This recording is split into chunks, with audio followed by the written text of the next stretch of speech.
Hello, I'm doing a research on Robert syndrome. Um, while I wait for the presentation to load here, there we go. Da, da, da. So, yep, by me, Jared Anderson. Um, we'll start with symptoms.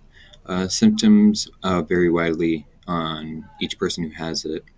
So, somebody could have only part of the symptoms, like have these symptoms and not these ones. And then another person with Robert's syndrome could have all of these and none of these. But it's still Robert's syndrome.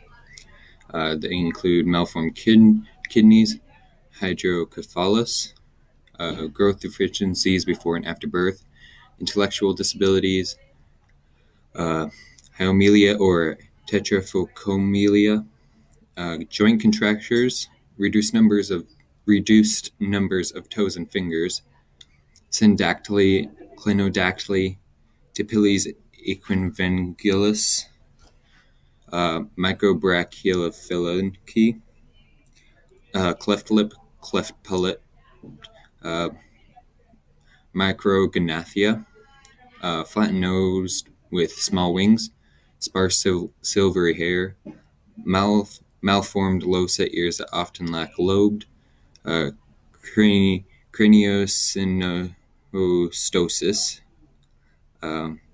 hypertelorism, microphalantamnium, claudicorneas, proptis, blue sclera, glaucoma, hemangiomas in males, hypospadias, and cryptorchidism, and in females, bicornuate uterus.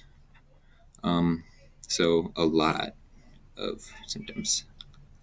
Let's So what causes Robert syndrome?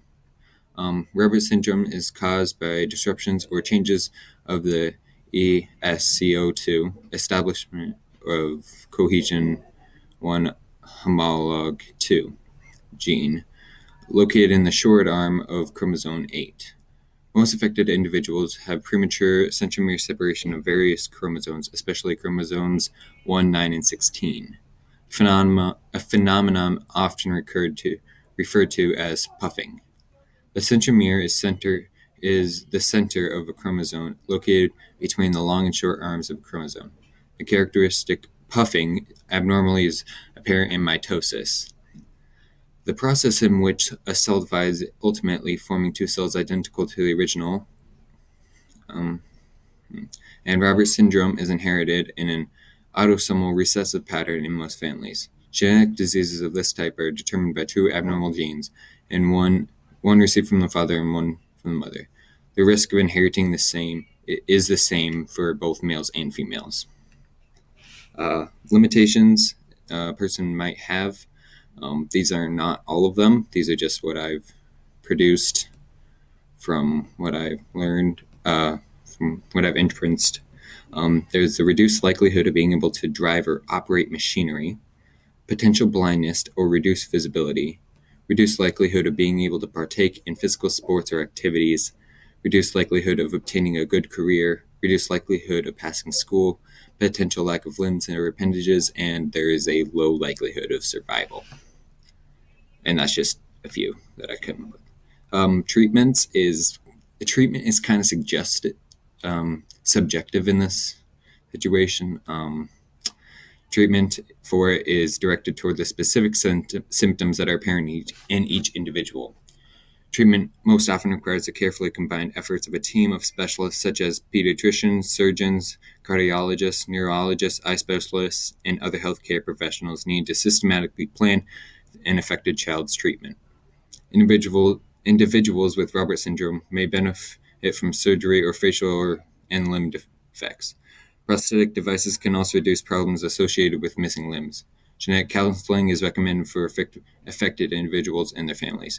Other treatment is symptomatic and supportive. There's no cure. Yeah. Oops. Let me do that.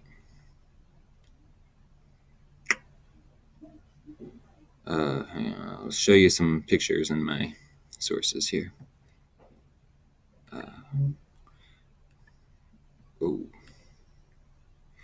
um, there. Um, Citations. These are the websites I used. Thanks, I guess. But I.